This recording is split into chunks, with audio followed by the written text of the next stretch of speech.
नमस्कार दोस्तों, मेरा नाम है चरणप्रीत। आप देख रहे हैं ऑटोमेशन ट्रेनिंग हिंदी।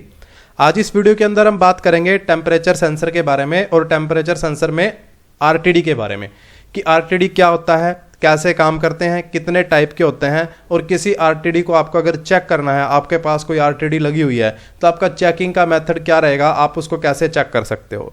तो देखिए, इंडस्ट्री के अंदर टेम्परेचर सेंसर है, इसका एक बहुत ज़्यादा ज़रूरी रोल रहता है। अगर आपको कहीं पे किसी मशीन में टेम्परेचर को मेज़र करना है, कंट्रोल करना है, तो आपको टेम्परेचर सेंसर की ज़रूरत पड़ेगी। आपकी कोई प्रोसेस है, आप उस प्रोसेस के अंदर टेम्परेचर को कंट्रोल करना चाहते हो, मेज़र करना चाहते हो, तो आपको टेम्परेचर सेंसर की ज़रूरत पड़ेगी। टेम्परेचर सेंसर बेसिकली टेम्परेचर को मेज़र करने के लिए इस्तेमाल किया जाता है। जहाँ पे भी हमें टेम्परेचर को मेज़र करना है, वहाँ पे हमें टेम्परेचर सेंसर की ज़रूरत पड़ेगी। और टेम्परेचर सेंसर और भी ज़्यादा ज़रूरी हो जाता है प्रोडक्ट की क्वालिटी से रिलेटेड। मान लीजिए कोई लाइन है, प्रोसेस की लाइन है, कहीं पे बिस्किट बन रहे हैं। अब बिस्किट बनने के बाद उनको हीट करके सुखाना है कि वो पूरा प्रॉपर पैकिंग के लिए रेडी हो जाए। तो अगर वो हीट कम ज़्यादा हो गया, मान लीजिए एक बिस्किट है, बिस्किट बनाने वाली फैक्ट्री का जो बेस्ट प्रोडक्ट बनता है वो 100 डिग्री पे बनता है कि जब आप बिस्किट को बनने के बाद 100 डिग्री पे हीट करते हो तो उसका जो टेस्ट है वो बहुत ही यूनिक रहता है। अब अगर वो टेम्परेचर 100 से ज़्यादा हो जाएगा तो भी बिस्किट का टेस्ट बिगड़ जाएगा और 100 से कम हो जाएगा तो भी बिस्किट का टेस्ट बिगड़ जाएगा।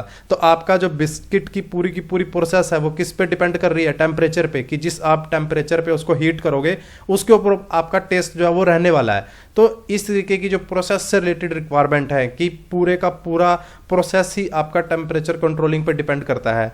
पेंट वगैरह की एप्लीकेशन हो रही है, आपने पेंट कर दिया, पेंट को आपको सुखाना है, आप उसके लिए हीट का यूज़ कर रहे हो, तो वो हीट कितनी देनी है। सेम कूलिंग के अप्लीकेबल हो जाती है कूलिंग के ऊपर कि आप कोई प्रोडक्ट बना रहे हो, उसको आपको ठंडा करना है, कंट्रोल वे में ठंडा करना है। अगर आपकी कूलिंग की प्रोसेस ही स्ट्रॉन्ग नहीं है तो आप जो प्रोडक्ट को पूरा प्रॉपर ठंडा कूल नहीं कर पाओगे और आपके जो प्रोडक्ट की क्वालिटी और प्रोडक्ट भी हो सकता है कि खराब हो जाए। तो इंडस्ट्री के अंदर टेम्परेचर सेंसर बहुत ज़्यादा ज़रूरी है। जहाँ पे भी टेम्परेचर की रिक्वायरमेंट आ जाती है कंट्रोलिंग की, वहाँ पर टेम्परेचर को मेज़र करने के लिए टेम्परेचर सेंसर का इस्तेमाल किया जाता है। ये मशीन्स एज वेल एज जो प्रोडक्शन हमारी प्रोसेस की लाइन होती है में दोनों ही जगह पे जरूरी होता है। अब अगर आपको कहीं पे गर्म ठंडे को सेंस करवाना है कि कितना आपका गर्म है, कितनी आपको हीट देनी है, कितना आपको ठंडा करना है, तो आप टेम्परेचर सेंसर का इस्तेमाल करोगे। ठीक है, टेम्परेचर सेंसर का इस्तेमाल टेम्परेचर को मेजर करने के लिए किया जाता है। और टेम्परेचर सेंसर वो डिवाइस होता है जो हमें यह बताता है कि अभी जो हमारा कोई भी ऑब्जेक्ट है या कोई जो प्रोसेस चल रही है उसके अंदर कितनी हॉटनेस है और कितनी कोल्डनेस है, मतलब कि वो कितना गर्म है और कितना ठंडा है। ये सारा डाटा हमें टेम्परेचर सेंसर से ही मिलता है। डिफरेंट टाइप के टेम्परेचर सेंसर इंडस्ट्री के अंदर लगाए जाते हैं अलग अलग एप्लीकेशन के लिए। अब इन एप्लीकेशन के अकॉर्डिंग और सेंसर के टाइप के अकॉर्डिंग ये जो सेंसर है इनकी प्रोसेस भी अलग अलग हो जाती है। मान लीजिए आपको किसी फर्नेस के अंदर टेम्परेचर को मॉनिटर करना है कि हीट कितना है। अब फर्नेस में जो आपका टेम्परेचर है वो 1000 डिग्री, 1200 डिग्री, 1500 डिग्री ऐसे भी जा सकता है। तो आप एक अलग टाइप के सेंसर की जरूरत पड़ेगी। आपको कूलिंग के लिए यूज़ करना है कि आपके पास कोई कूलिंग चैम्बर है, आपका टेम्परेचर जो है माइनस में जाने वाला है, आप -100 डिग्री, 70 डिग्री, -80 डिग्री ऐसे ठंडा करने वाले हो, तो आपको एक अलग सेंसर की रिक्वायरमेंट होगी। आपको किसी मोटर की वाइंडिंग के अंदर का टेम्परेचर को मेजर करना है कि मोटर की जो वाइंडिंग है उसके अंदर कितना टेम्परेचर है, वो कितनी हीट हो रही है, तो आपको एक अलग टाइप के सेंसर की जरूरत पड़ेगी। आपके पास कोई प्रेस मशीन है, आप उस प्रेस मशीन के जो ऑयल उसके अंदर चल रहा है उस ऑयल के टेम्परेचर को मेजर करना चाहते हो, तो आपको एक अलग टाइप के सेंसर की जरूरत पड़ेगी। बिस्किट का एग्जांपल मैंने आपको दिया कि बिस्किट को गर्म करने के लिए आपके पास कोई कन्वेयर लगी हुई है, वहां पे आप उस टेम्परेचर को कंट्रोल करना चाहते हो, तो आपको एक अलग टाइप के सेंसर की जरूरत पड़ेगी। तो ये जो अलग अलग एप्लीकेशन है इंडस्ट्री के अंदर, इन अलग अलग एप्लीकेशन के लिए अलग अलग टाइप के सेंसर बनाए जाते हैं। अलग अलग सेंसर अलग अलग जगह पे यूज होता है जहां पे कि वो अपना बेस्ट परफॉर्मेंस निकाल पाता है और अपनी आप प्रोसेस को पूरा कंट्रोल कर पाते हो। इसके अकॉर्डिंग ही जो सेंसर है इनको बेसिकली 4 टाइप के सेंसर आपको इंडस्ट्री में देखने को मिल जाएंगे जो कि टेम्परेचर को मेजर करने के लिए इस्तेमाल किया जाता है। एक है थर्मोकपल, दूसरे आरटीडी, तीसरे थर्मिस्टर और चौथे सेमीकंडक्टर बेस आपके सेंसर।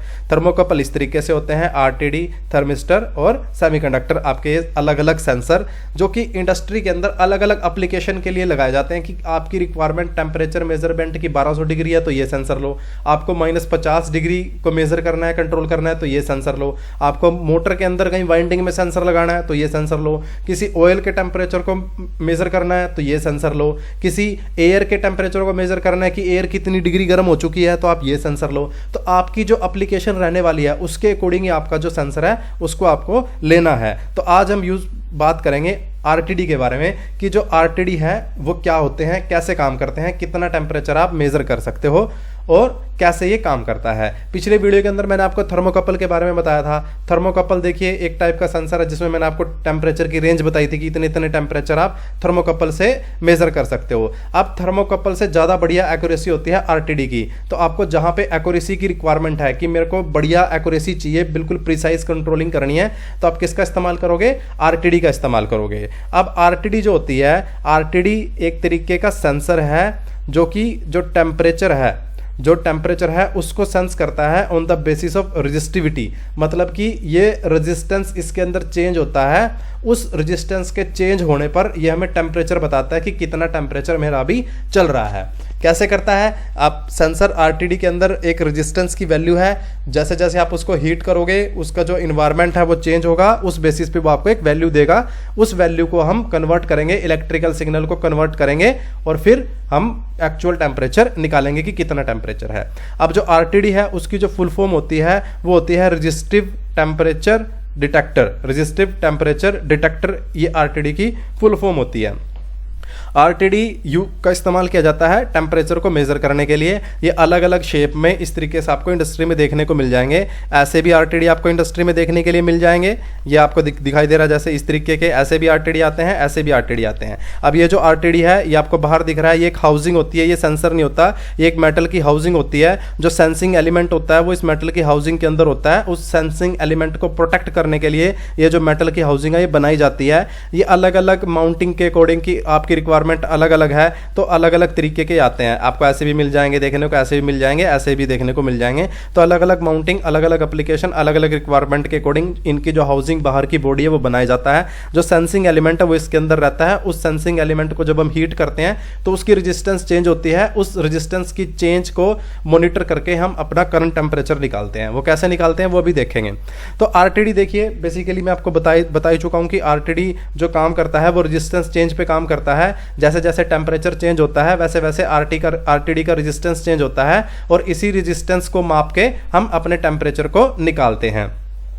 अब जैसे जैसे टेम्परेचर बढ़ेगा वैसे वैसे जो आरटीडी है उसका रेजिस्टेंस भी बढ़ता चला जाएगा। तो टेम्परेचर और आरटीडी के रेजिस्टेंस के बीच में कौन सा क्या रिलेशन होता है? डायरेक्टली प्रोपोर्शनल होता है कि जैसे जैसे आपका टेम्परेचर बढ़ेगा, जितना ज़्यादा आपका टेम्परेचर होगा उतना ज़्यादा आपका आरटीडी का रेजिस्टेंस भी बढ़ता चला जाएगा। अब आरटीडी क्या है? आरटीडी एक पैसिव टाइप का सेंसर है। आरटीडी क्या है? एक पैसिव टाइप का सेंसर है। ये मैंने पहले पार्ट के अंदर ही बताया था कि सेंसर क्या होते हैं, कितने टाइप के होते हैं। पैसिव सेंसर वो होते हैं जो अपने आप अपनी आउटपुट को नहीं निकाल सकते।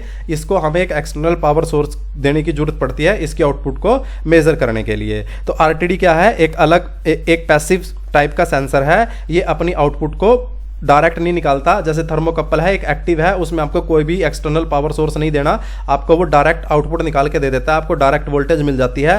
पर आरटीडी के अंदर ऐसा नहीं होता। आरटीडी एक पैसिव टाइप का सेंसर है। इसमें हमें एक एक्सटर्नल वोल्टेज सोर्स की जरूरत पड़ती है, पावर सोर्स की जरूरत पड़ती है। वो पावर सप्लाई देते हैं तब हमें आरटीडी जो है वो आउटपुट निकाल के देता है। ऐसा क्यों होता है वो मैं आपको समझाता हूं। देखिए आरटीडी की आउटपुट को मेजर करने के लिए हमें किसी ट्रांसमीटर, पीएलसी, डीसीएस या पीआईडी कंट्रोलर की जरूरत पड़ती है। हम डायरेक्ट किसी भी आरटीडी से डायरेक्ट आउटपुट नहीं ले सकते। क्यों? क्योंकि आरटीडी जो काम करता है वो रेजिस्टेंस चेंज के फिनोमेना पे काम करता है कि जैसे जैसे आप उसके एलिमेंट को हीट करोगे उसकी रेजिस्टेंस चेंज होगी। अब हम इस रेजिस्टेंस को मेजर करते हैं कि इस रेजिस्टेंस के अंदर कितना चेंज आया। वो चेंज हम मेजर करते हैं by applying A external voltage source. हम आरटीडी के अंदर एक वोल्टेज अप्लाई करते हैं, एक करंट अप्लाई करते हैं। उस करंट के अंदर जो भी चेंजेस आता है आरटीडी की रेजिस्टेंस के कारण उस चेंज को फिर हम इलेक्ट्रिकल सिग्नल के रूप में लेके आते हैं, वोल्टेज की फॉर्म में लेके आते हैं और फिर उस वोल्टेज से अपना जो कैलकुलेशन करते हैं कि कितना हमारा करंट जो है वो रहने वाला है। वही बात यहां पे लिखी है। अब ये जो काम है वो किसकी सहायता से किया जाता है? ट्रांसमीटर, पीएलसी, डीसीएस या पीआईडी, आप इनमें से कुछ भी यूज कर सकते हो। मतलब ये आपको डिवाइस चाहिए आरटीडी की आउटपुट लेने के लिए। अगर आपको कहीं पे आरटीडी लगाना है तो आपके पास या तो कोई ट्रांसमीटर होना चाहिए जो आरटीडी की वैल्यू को आपको वोल्टेज की फॉर्म में कन्वर्ट करके दे, रेजिस्टेंस की वैल्यू को। आपके पास कोई पीएलसी हो या डीसीएस सिस्टम हो या पीआईडी सिस्टम हो, तो आपके पास कुछ ना कुछ ये होना चाहिए जिसकी सहायता से आप आरटीडी की जो रेजिस्टेंस के अंदर चेंज आया है उसको आप देख पाओ कि कितना आपका चेंज आया है। क्योंकि आरटीडी की रेजिस्टेंस में चेंज तभी आएगा जब टेंपरेचर इंक्रीज होगा। जैसे जैसे टेंपरेचर बढ़ता जाएगा वैसे वैसे रेजिस्टेंस बढ़ता चला जाएगा। और इसी जो रेजिस्टेंस के चेंज को ये ट्रांसमिटर, पीएलसी, डीसीएस और पीआईडी हैं, एक करंट की सहायता से एक करंट फ्लो करके और वोल्टेज की फॉर्म, एक वोल्टेज को जनरेट करवाते हैं। और ये जो करंट है बहुत ही छोटी अमाउंट में करंट होता है, विद इन 1 मिली एम्पियर और 5 मिली एम्पियर के बीच में इसको करंट को फ्लो कराया जाता है और उस करंट की वजह से एक वोल्टेज जनरेट हो जाता है। उस वोल्टेज को हम मेजर करके अपना जो टेम्परेचर है वो निकालते हैं। और ये सारा काम कौन करते हैं? ये ट्रांसमीटर, पीएलसी, डीसीएस ये सारा काम करते हैं। तो आरटीडी जो है इस तरीके का, और आरटीडी के अंदर इस तरीके से वायर रहती है। देखिए एक ब्लैक और रेड वायर, दो वायर की जो आरटीडी आती है आपने देखी होगी, उसके अंदर आपको एक ब्लैक वायर मिलेगा आउटपुट का और एक रेड वायर मिलेगा। और ये जो हाउसिंग है इसके अंदर इस तरीके से ये वायर जो है कनेक्ट रहती है। अब यहाँ पे जब ये हीट होता है तो वायर, तो इसका रेजिस्टेंस चेंज होता है। इस रेजिस्टेंस के चेंज को हम ट्रांसमीटर, पीएलसी, डीसीएस या पीआईडी की सहायता से निकाल लेते हैं और फिर उसको टेम्परेचर की फॉर्म में कन्वर्ट करके दिखाते हैं। इस रेजिस्टेंस का चेंज हमारे पास एक इलेक्ट्रिकल सिग्नल के रूप में आ जाता है। अब इसकी वर्किंग कैसे होती है? बिल्कुल सिंपल है। जैसे आपके पास एक आरटीडी है, अगर आप इसको हीट करोगे, अगर आप आरटीडी को हीट करोगे तो इसकी रेजिस्टेंस चेंज होगी। इस रेजिस्टेंस की चेंज को ही हम एक वोल्टेज सिग्नल के रूप में कन्वर्ट कर लेते हैं करंट अप्लाई करके। और ये जो करंट अप्लाई किया जाता है वो किसके द्वारा किया जाता है? ट्रांसमीटर, पीएलसी, पीआईडी के द्वारा आप इस करंट को अप्लाई कर सकते हो। स्टैंडर्ड डिवाइस ये मार्केट के अंदर अवेलेबल रहते हैं। तो यह है आरटीडी की वर्किंग, बिल्कुल सिंपल। जैसे जैसे हीट होगा वैसे वैसे रेजिस्टेंस चेंज होगा तो हम उस रेजिस्टेंस चेंज को डिडक्ट कर लेंगे। अब जो आरटीडी की आउटपुट है वो आपको कैसे मिलने वाली है? मान लीजिए मेरे पास ये कंटेनर है, इस कंटेनर के अंदर मेरे को टेम्परेचर को मेजर करना है, तो मैं क्या करूंगा? इसके अंदर पहले एक आरटीडी लगाऊंगा। अब ये जो आरटीडी है इसके अंदर हमें इलेक्ट्रिकल सिग्नल तो मिलने वाला नहीं है, ये गर्म होगा, तो इसी हाउसिंग के अंदर जो एलिमेंट है उसकी रेजिस्टेंस चेंज होगी। अब इस रेजिस्टेंस के चेंज को मैं किसी टेम्परेचर कंट्रोलर या पीआईडी की सहायता से कनेक्ट करके इस आरटीडी को पीआईडी के साथ जोड़ के, और वो पीआईडी क्या करेगा? ये जो रेजिस्टेंस के अंदर चेंज हो रहा है, इस रेजिस्टेंस की चेंज को यहां पे टेम्परेचर की फॉर्म में आपको दिखा देगा कि अभी आपका टेम्परेचर इतना चल रहा है। तो इस तरीके से ये काम करता है। ये काम आपका पीएलसी भी कर सकती है। पीएलसी के साथ करोगे तो इस आरटीडी की वायरिंग आपकी पीएलसी के साथ जुड़ जाएगी और पीएलसी सेम काम करेगा। आरटीडी का एक मॉड्यूल आएगा पीएलसी के अंदर स्पेशल, वो मॉड्यूल को आप पीएलसी के साथ जोड़ोगे, उस मॉड्यूल पे आप आरटीडी की वायरों को जोड़ोगे और पीएलसी फिर सेम तरीके से एक वोल्टेज का रेफरेंस लेगा जब आरटीडी का रेजिस्टेंस चेंज होगा, और उस वोल्टेज को हम पीएलसी के अंदर प्रोग्राम बनाएंगे। वो एक एनालॉग सिग्नल होगा, उस एनालॉग सिग्नल के लिए हम प्रोग्राम बनाएंगे, स्केलिंग करेंगे और उसको टेम्परेचर की फॉर्म में कन्वर्ट करके कहीं एचएमआई पे जो भी डिस्प्ले पे आपको डिस्प्ले कराना है आप करा सकते हो। अब जो ये आरटीडी है ये अलग अलग टाइप के आते हैं और इनकी रेंज भी अलग अलग रहती है। जैसे जो थर्मोकपल मैंने आपको बताया था अलग अलग टाइप के रहते हैं, उनकी रेंज अलग अलग रहती है। ऐसे ही आरटीडी जो है ये मेटल, अलग अलग मेटल का यूज होता है। उस अलग अलग मेटल के अंदर अलग अलग रेंज रहती है टेम्परेचर की, कि इस मेटल से बनाया गया तो इतनी टेम्परेचर की रेंज रहेगी, इस मेटल से बनाया गया तो इतनी टेम्परेचर की रेंज रहेगी। उसके अकॉर्डिंग यहाँ पे क्लासिफिकेशन देखते हैं कि कितने टाइप के आरटीडी आपको देखने को मिलते हैं मार्केट के अंदर। तो बेसिकली 3 टाइप के मेटल आरटीडी बनाने के लिए यूज किए जाते हैं। एक तो प्लेटिनम, निकल और कॉपर। आपको मार्केट के अंदर भी ये 3 टाइप के आरटीडी मिलेंगे, प्लेटिनम, निकल, कॉपर। और जो आरटीडी की रेजिस्टेंस है, जैसे 0 डिग्री टेम्परेचर जब आपका होगा तो आरटीडी आपको एक फिक्स रेजिस्टेंस देगा 100 ओम का।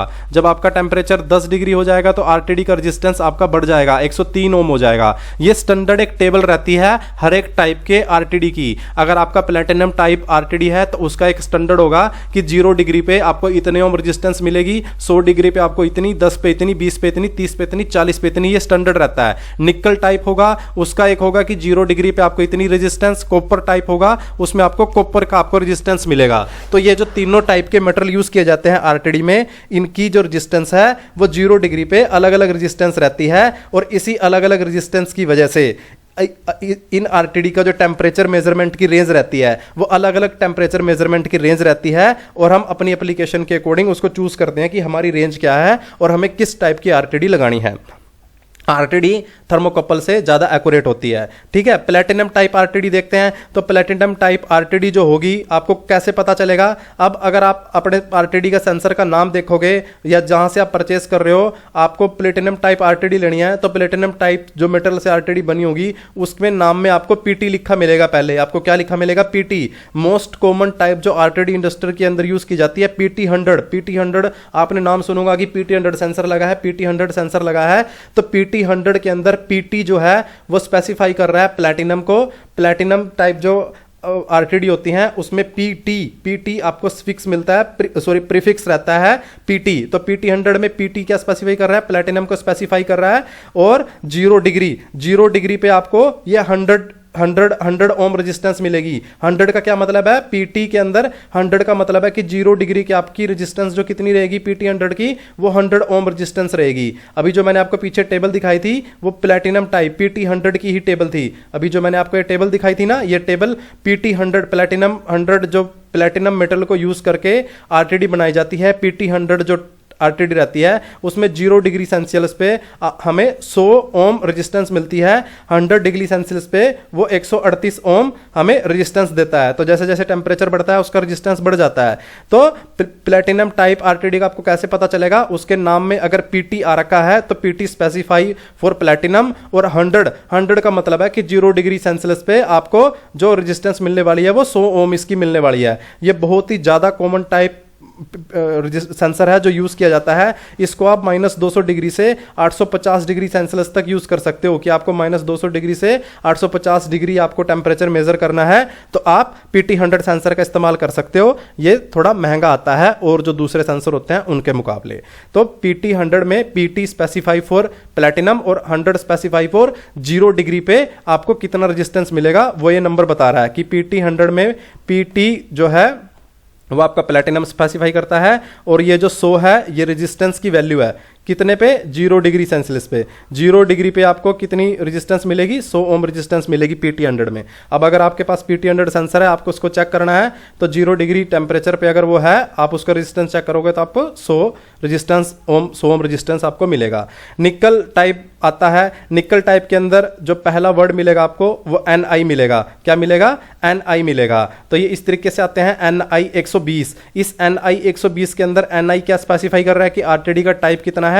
निकल टाइप है, और 0 डिग्री पे आपको रेजिस्टेंस कितना मिलेगा? इसको 120 ओम रेजिस्टेंस मिलने वाला है इसका। तो इस तरीके से निकल के भी आरटीडी आते हैं जिसमें निकल जो है वो 0 डिग्री पे आपको कितना देता है? 120 ओम रेजिस्टेंस देता है। प्लैटिनम कितना दे रहा था 0 डिग्री पे? 100 ओम रेजिस्टेंस दे रहा था। तो देखिए मेटेरियल चेंज हुआ, रेजिस्टेंस की वैल्यू चेंज हो जाएगी, वो टेबल भी जो आपकी वो चेंज हो जाएगी। तो निकल टाइप आरटीडी आपको नाम से ही पता चल जाएगा आरटीडी के कि आपका निकल अगर Ni लिखा हुआ है उसके अंदर पहला, तो आपका ये निकल मेटेरियल यूज किया गया है, और जितना उसका अगला वर्ड आ रहा है उतना वर्ड आपका नंबर आ रहा है, जो वो नंबर बताएगा कि 0 डिग्री सेल्सियस पे आपको इतने ओम रेजिस्टेंस मिलने वाला है। निकल की जो रेंज रहती है वो काफी कम रहती है, ये -80 से सिर्फ 260 डिग्री तक इस्तेमाल कर सकता है, और ये काफी सस्ता होता है, और ये टाइम के साथ डैमेज हो जाता है, ज्यादा बढ़िया नहीं होता ये, क्योंकि निकल जो है वो थोड़ा सा जल्दी जल्दी डैमेज होता है, तो उसको एक्यूरेसी भी इसकी कम रहती है पीटी 100 के मुकाबले, और ये जल्दी खराब हो जाता है, इतनी बढ़िया क्वालिटी का ये नहीं होता, इस वजह से सस्ता भी होता है। अब तीसरा आता है कॉपर टाइप आरटीडी। देखिए कॉपर टाइप आरटीडी के अंदर जो आपको पहला वर्ड मिलेगा वो मिलेगा Cu। अब जैसे Cu10 कॉपर टाइप आरटीडी कैसे होते हैं? Cu10। तो Cu के अंदर आपका पहला वर्ड स्पेसिफाई कर रहा है कि ये कॉपर टाइप का आरटीडी है, और जो दूसरा नंबर है वो स्पेसिफाई कर रहा है कि 0 डिग्री पे आपको कितना रेजिस्टेंस मिलेगा। तो कॉपर टाइप के अंदर Cu10 में आपको 0 डिग्री पे 10 ओम रेजिस्टेंस मिलेगा। ऐसे ऐसे ही जैसे टेम्परेचर बढ़ता रहेगा तो ये रेजिस्टेंस बढ़ता रहेगा। तो कॉपर टाइप किससे स्पेसिफाई किया जाता है? Cu से स्पेसिफाई किया जाता है। नेक्स्ट नंबर जो रहता है वो आपका ओम बताता है कि कितने ओम रेजिस्टेंस आपका रहने वाला है। कॉपर टाइप जो होता है इसकी भी रेंज काफी छोटी रहती है, -200 से 260 डिग्री तक इसकी रेंज रहती है सिर्फ। ठीक है, ये काफ़ी महंगा आता है और ये निकल के मुकाबले बढ़िया होता है, इसकी क्वालिटी सही रहती है। अब देखते हैं आउटपुट के अकॉर्डिंग। तो आउटपुट के अकॉर्डिंग देखिए, अब यहाँ पे मैं बात कर रहा हूँ कि ये जो आरटीडी है इसमें कितने वायर आपके आउटपुट को मिल सकते हैं। आरटीडी अलग अलग टाइप के आते हैं, इसमें अलग अलग टाइप के आपको आउटपुट के वायर मिलते हैं। तो ये जो आउटपुट है ये बेसिकली 3 टाइप के अकॉर्डिंग हो सकता है क्लासिफिकेशन इसका। पहला आपको मिलेगा 2 वायर आरटीडी, मतलब कि आउटपुट में आपको 2 वायर मिलेंगे। फिर तीसरा होगा आपका 3 वायर आरटीडी, मतलब आउटपुट में आपको 3 वायर मिलेंगे। फिर तीसरा होगा आपका 4 वायर आरटीडी, मतलब आउटपुट के अंदर आपको 4 वायर मिलेंगे। तो ये जो आरटीडी है ये सभी के सभी की वायरिंग इनकी अलग होगी। 2 वायर की वायरिंग अलग होगी, 3 वायर की वायरिंग अलग होगी, 4 वायर की वायरिंग अलग होगी। किसी पीएलसी के साथ 2 वायर का जोड़ रहे हो तो अलग सिस्टम होगा, 3 वायर का जोड़ रहे हो तो अलग सिस्टम होगा, 4 वायर का जोड़ रहे हो तो अलग सिस्टम होगा। ये जो वायर का सिस्टम रहता है ये आरटीडी की आउटपुट के अकॉर्डिंग रहता है कि आपको आउटपुट किस फॉर्म में मिलने वाला है, उसके अकॉर्डिंग आपकी जो आउटपुट की वायरिंग रहती है। तो ये था आरटीडी का बेसिक, आरटीडी क्या होता है, कैसे काम करता है। आई होप आपको समझ में आया होगा। और अगर आप इन डेप्थ चीज़ों को सीखना चाहते हो तो हमारा ऑनलाइन ट्रेनिंग कोर्स अवेलेबल है मात्र 3,500 रुपये में। वो ट्रेनिंग कोर्स ज्वाइन कर सकते हो, उसमें आपको पीएलसी, वीएफडी, एचएमआई सभी सिखाई जाएगी विद प्रैक्टिकल। और अगर आपको वीडियो अच्छा लगा है तो आप चैनल को सब्सक्राइब कीजिए और वीडियो को लाइक कीजिए। नेक्स्ट वीडियो के अंदर हम डिस्कस करेंगे कि ये जो वायर होती है आरटीडी की 2 वायर, 3 वायर, 4 वायर, इसकी वायरिंग कैसे करते हैं और कहाँ पे क्या रहता है और किसकी क्या एक्यूरेसी रहती है। और थैंक यू अगेन।